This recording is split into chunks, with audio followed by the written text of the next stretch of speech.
நம்ம பார்க்க போறது ஃபராசி இயக்கம். ஃபராசி 1818. இந்த ஃபராசி இயக்கம் 1857க்கு முன்னாடியே பல பழங்குடியின கிளர்ச்சிகள் நடந்துச்சுன்னு சொன்னோம். கோல் கிளர்ச்சி இதெல்லாம் பார்த்தோம். இதுக்கு முன்னாடியே ஒரு கிளர்ச்சி, விவசாயிகள் கிளர்ச்சி நடக்குதுன்னா ஃபராசி இயக்கம். அந்த ஃபராசி இயக்கம்னா 1818. ஓகேங்களா? இது சின்ன ஷார்ட்கட் மாதிரி 1818 ஃபராசி 1818 அப்படின்னு கூட ஷார்ட்கட்டா ஞாபகம் வச்சுக்கோங்க. இன்னொன்னு சாஜி ஷரியதுல்லா அப்படிங்கிறவர் தான் இந்த ஃபராசி இயக்கத்தோட தலைவரா இருக்காரு. இது எங்க நிறுவுறாங்கன்னா கிழக்கு வங்காளத்துல நிறுவப்படுறாங்க. இது என்ன ஃபர்ஸ்ட் எதுக்கு ஃபராசி இயக்கம் தொடங்கப்படுதுன்னா, இஸ்லாமிய மத மூட நம்பிக்கைகளை நீக்கி குரானில் இருக்கும் கொள்கைகளை கடைபிடிக்கிறாங்க. இஸ்லாமியர்கள் நிறைய மூட நம்பிக்கைகளை பின்பற்றாங்கன்னா அந்த பின்பற்ற மூட நம்பிக்கையில இருந்து வெளியே வாங்க, குரான்ல இருக்கிற அடிப்படையின் இதுல நம்ம போலாம் அப்படின்னு சொல்லிட்டு தான் இந்த இயக்கம் தொடங்குறாங்க. பின்னடைவுல இஸ்லாமிய சேர்ந்த விவசாயிகள் ஒடுக்கப்படுறதுக்கு காரணமா இவங்க அதுக்கான சப்போர்ட் பண்றாங்க. நாங்க இருக்கிறோம், நீங்க இப்படிலாம் பண்ணக்கூடாது, ஒடுக்கப்படக்கூடாதுன்னு சொல்லி பாதுகாப்பு இயக்கமா இது விவசாயிகளுக்கு ஒரு பாதுகாப்பு இயக்கமா கொஞ்சம் கொஞ்சமா மேல வருது. அப்படி மேல வரும்போது தான் ஷாஜி ஷரியதுல்லா 1839 இறந்துடுறாரு. அவர் இறந்த பிறகு அவரோட பையனான டூடு மியான் இந்த இயக்கத்துக்கு தலைமையா இருக்கிறாரு. அதுல முக்கியமா ஷாஜி ஷரியதுல்லாவை விட டூடு மியான் தான் முக்கியமானவர். ஏன்னா அவர் தான் விவசாயிகளுக்கும் முஸ்லிம்களுக்கு மக்களுக்கெல்லாம் பொதுவான சில கருத்துக்களை இறை சட்டத்துல இருந்து எடுத்து கூறினதா கூறுறாரு. என்ன சொல்றாருன்னா, வரி செலுத்த வேண்டாம், அதாவது ஆங்கிலேயர்களுக்கோ ஜமீன்தார்களுக்கோ நில உடைமைதாரர்களுக்கோ யாருக்கும் வரி செலுத்த வேண்டாம். அதே மாதிரி நிலத்தை சரிசமமாக பகிர்தல் வேண்டும். அதே போல நிலம் கடவுளுக்கு சொந்தமானது, வாடகையோ வரியோ செலுத்துவது இறை சட்டத்திற்கு எதிரானது என்று சொல்றாரு. பேசிக்கே இவரோட கான்செப்டை தான் கேட்பாங்க. முக்கியமா இது வரைக்கும் ப்ரீவியஸ்லயே கேட்டாலுமே எப்படி கேட்டாங்கன்னா இந்த ஒரு கான்செப்ட் தான் கேட்பாங்க. நிலம் கடவுளுக்கு சொந்தமானது, இந்த கூற்றை கூறியவர் யார் அப்படின்னு கேட்டா டூடு மியான். அதே மாதிரி நிலத்தை சமமாக பகிர்தல் வேண்டும், இந்த மாதிரி கருத்தையும் கூறியிருக்காரு. அதே போல டூடு மியான் இறந்துடுறாரு. எப்ப இறக்குறாருன்னா 1862 இந்த டூடு மியான் இறந்துடுறாரு. இவரு இறந்த பிறகு 8 வருஷம் கழிச்சு நோவோ மியான் அப்படிங்கிறவரு 1870 திரும்ப புரட்சி இந்த இயக்கம் திரும்ப புத்துயிர் பெறுது.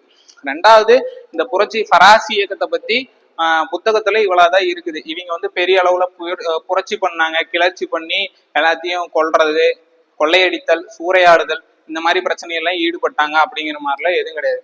நார்மலா இவர் சில கருத்துக்கள் இதுதான் இருக்குது, இறை சட்டத்துக்கு எதிரானது, இதெல்லாம் நீங்க நிலத்தை இப்படிலாம் பயன்படுத்தக்கூடாது அப்படின்னு சொன்னாங்க.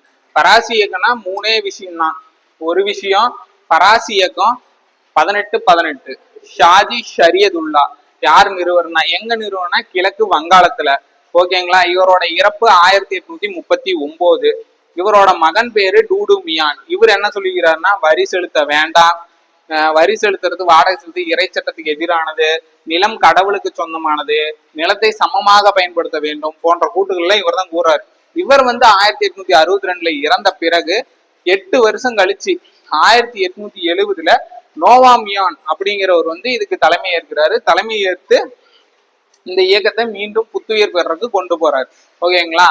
இதுதான் இப்ப பேசிக்காவே இயரு யாரு கொண்டு வந்தாங்க, எந்த இடத்துல கொண்டு வந்தாங்க அதை மட்டும் பாத்துக்கோ. அதே போல அடுத்த கிளர்ச்சி என்னன்னா வஹாபி கிளர்ச்சி. இதுவும் இஸ்லாமிய விவசாயிகள் சம்பந்தப்பட்ட ஒரு கிளர்ச்சினா, 2 கிளர்ச்சியுமே இஸ்லாமிய விவசாயிகள் சம்பந்தப்பட்டதான். ஃபராசி இயக்கமும் வஹாபி கிளர்ச்சியும். ஃபராசி இயக்கம் இஸ்லாமியின் மத மூட நம்பிக்கையிலிருந்து வெளியே குரானின் கொள்கைகளை பின்பற்றுங்க அப்படின்னு சொன்னதுதான் ஃபராசி இயக்கம். அதுக்காக கொண்டு வந்த இயக்கம் பிற்காலத்துல நில உடைமை விவசாயிகளுக்காக போராட ஆரம்பிச்சது. அதே மாதிரிதான் வாஹாபிங்கிற போதனையில ஈர்ப்பு கொண்டவர் தான் டீடு மியான். இந்த வாஹாபிங்கிறது இஸ்லாமிய மதத்தை மீட்டெடுத்தல். இஸ்லாமிய மதத்தை மீட்டெடுத்தல்னா பழைய முறையான பர்தாணிதல், குரான படிக்கணும், அதுல வழிகளை பின்பற்றணும், இந்த மாதிரி நிறைய விஷயங்கள் இருக்குன்னா அந்த பழமையான விஷயங்கள், அதாவது தியோபந்த் இயக்கத்துல பார்ப்போம்ல,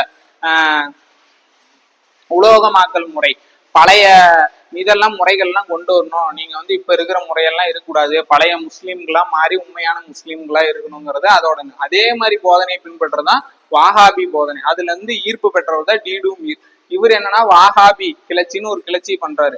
எங்க பண்றாரு அப்படின்னா வங்காளத்துல பரஷத் பகுதியில. எப்பன்னா 1827. இது யாருக்கு இடையில நடக்கும்னா ஆங்கிலேயர்களுக்கும் நிலப்பிரபுகளுக்கும் எதிராக நடைபெற ஒரு கிளர்ச்சி. ஓகேங்களா?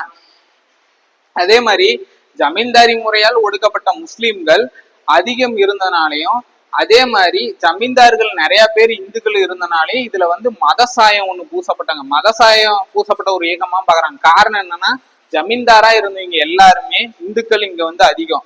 அதே மாதிரி விவசாயம் பண்ணவங்க எல்லாமே முஸ்லீம்.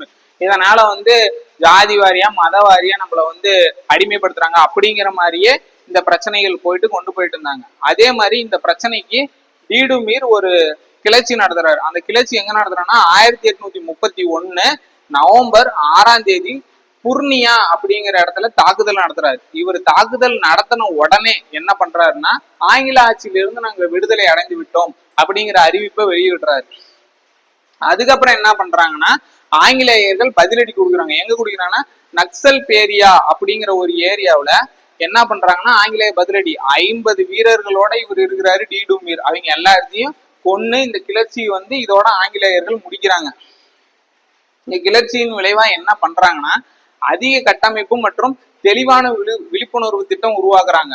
அதாவது என்னன்னா, ரூல்ஸ் எல்லாம் கொஞ்சம் ரெகுலேட் பண்ணி இப்படிதான் இனிமே இருக்கணும், இந்த மாதிரி பிரச்சனை ஏற்படாம பாத்துக்கணும்னு சொல்லிட்டு ரூல்ஸ் கொண்டு வராங்க. ஓகேங்களா? இதுல முக்கியமா பாக்குறது என்னன்னா, வாஹாபி கிளர்ச்சி 1827 வங்காளத்துல பரஷத் பகுதியில தோன்றப்படுது. யாருக்கு இடையிலனா ஆங்கிலேயருக்கும் நிலப்பிரபுகளுக்கும் இடையே.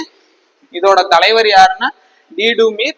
எந்த போதனையால் ஈர்க்கப்பட்டுள்ளார் அப்படின்னு கேட்டா, வாஹாபி போதனைகளால் ஈர்க்கப்பட்டுள்ளார். இவர் வந்து வாஹாபி அப்படிங்கிறது என்னன்னா, இஸ்லாம் மதத்தை மீட்டெடுத்தல், அது சம்பந்தப்பட்ட ஒரு போதனை. இவர் பிரச்சனை எங்க ஃபர்ஸ்ட் பண்றாருன்னா, 1831 நவம்பர் 6 டிர்னியாவுல தாக்குதல் நடத்துறாரு. புர்னியா அப்படிங்கிற இடத்துல தாக்குதல் நடத்துறாரு. அந்த தாக்குதல் அப்போ உடனே அறிவிச்சுறாரு, ஆங்கில ஆட்சியில இருந்து நம்ம விடுபட்டுட்டோம் அப்படின்னு நினைச்சுக்கிறேன். ஆனா ஆங்கிலேயர் திரும்ப பதிலடி கொடுக்குறாங்க. எங்கன்னா, நக்சல் பேரியாவுக்கு வந்து பதிலடி கொடுக்குறாங்க. இவரு டீடுமீர் ஒரு 50 பேருக்கு கூட இருக்கிறார். எல்லாம் அவங்களும் சண்டை போட்டு ஆங்கிலேயர்கள் இவங்களை மொத்தமா எல்லாத்தையும் கொண்டாடுறாங்க. ஓகேங்களா? அதோட இந்த புரட்சி முடிவுக்கு வருது. அதனால இனிமே இந்த மாதிரி புரட்சிகளும் பிரச்சனைகளும் ஏற்படக்கூடாதுன்னு அதிக கட்டமைப்பு மற்றும் தெளிவான விழிப்புணர்வு திட்டம் ஆங்கில அரசால் உருவாக்கப்பட்டது. இந்த புரட்சி வந்து அதோட ஒடுக்கப்பட்டது. இதுக்கு பின்னாடி வந்து பல கிளர்ச்சிகளை பத்தி பார்க்க போறோம். ஓகேங்களா? என்ன சொல்றதுன்னா, இப்ப கொஞ்சம் அட்வைஸ் என்னன்னா, நீங்க வெளியே அவுட் ஆஃப் சோர்ஸ் அது இதுன்னு நிறைய படிப்பீங்க. இப்ப காலகட்டத்துக்கு டிஎன்பிசி வெளியே அவுட் ஆஃப் சோர்ஸ் நிறைய எடுத்துட்டாங்க. நம்ம வந்து ஃபர்ஸ்ட் அவுட் ஆஃப் சோர்ஸ் போயிடலாம், வெளியில இருந்து நிறைய கண்டென்ட் படிக்கலாம் அப்படின்னு சொல்லிட்டு படிப்பீங்க. அதுல ஒன்றும் தப்பு கிடையாது எப்பயுமே. ஆனா புக்குல, அதாவது ஆணிவேர் அப்படிங்கிறது வந்து புக்கு தான். நீங்க ஃபர்ஸ்ட் அதுல புக்குல ஒரு இயர் கேக்குறாங்களா, அதே மாதிரி யார் எங்கன்னு கேக்குறாங்களா, எந்த இடத்துல நடந்துச்சுன்னு கேக்குறாங்களா, அந்த விஷயத்த ஃபர்ஸ்ட் தெளிவா பாருங்க. ஓகேங்களா? அந்த விஷயத்த தெளிவா பார்த்து நல்லா படிச்சு, இயரு, யாரு வந்தா, எந்த டேட்டு போனாங்க, இந்த மாதிரி விஷயங்களை நிறைய படிச்சுக்கிட்டு அதுக்கப்புறம் கொஞ்சம் வெளியே அவுட் ஆஃப் சோர்ஸ் போய் தேடினீங்கன்னா கொஞ்சம் நல்லா இருக்குன்னு வச்சுக்கோங்களேன். ஏன்னா பேசிக்காவே வந்து ஃபர்ஸ்ட் புக்கை தான் பார்ப்பாங்க. இப்போ ஒரு 2 வருஷம் வரதில்லை அப்படி இப்படின்னு இந்த பிரச்சனைகள் நடந்துட்டு இருந்தாலுமே இப்ப கொஞ்சம் ஆதரவுகள்லாம் தெரிவிச்சுட்டு இருக்கனால புக்குல இருந்து எடுப்பாங்க அப்படிங்கிற ஒரு வாய்ப்பு போயிட்டதுனால ஃபர்ஸ்ட் மெயினா புக்கை படிச்சுக்கோங்க. படிச்சுட்டு அதுக்கப்புறம் வெளியே அவுட் ஆஃப் சோர்ஸ் போய் நல்லா படிங்க. அதுவும் இல்லாத பேசிக்கா இந்த கிளர்ச்சிகள் பத்தி இந்த மாதிரி விஷயங்கள்லாம் வந்து பேசிக்கா புக்ல இருந்ததை எடுப்பாங்க. இதுக்கு பின்னாடியும் நம்ம நிறைய கிளர்ச்சிகளை பத்தி, மாப்பிளா கிளர்ச்சியை பத்தி அது வரைக்கும் பார்க்க போறோம். 1920ஆம் நூற்றாண்டு ஸ்டார்டிங்ல நடந்த வரைக்கும். ஓகேங்களா? இப்போ ஒரு சின்ன இதா இதை பார்த்துடலாம்.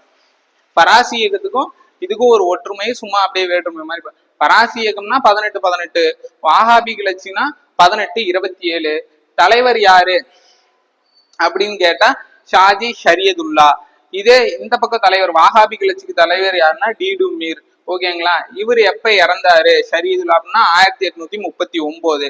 அவர் இறந்த பிறகு தலைவர் யாருன்னா டூடு மியான், அவரோட மகன். அவர் என்னென்ன சொன்னாருன்னா, வரி செலுத்த வேண்டாம், நிலத்தை சமமாக பகிர்தல் வேண்டும், நிலம் கடவுளுக்கு சொந்தமானது, வாடகை மற்றும் வரி செலுத்துறது வந்து இறை சட்டத்துக்கு எதிரானது அப்படின்னாரு. இப்ப இவர் இறந்து போன பிறகு 8 வருஷம் கழிச்சு யாரு வரனா நோவா மியான் வராரு. அவர் எப்ப வர்றாருன்னா 1870. புரட்சி வந்து திரும்ப இயக்கமா மாதிரி பெரிய அளவுல ஆகுது. இதே மாதிரிதான் இங்க பரசத் பகுதியில நடக்குது.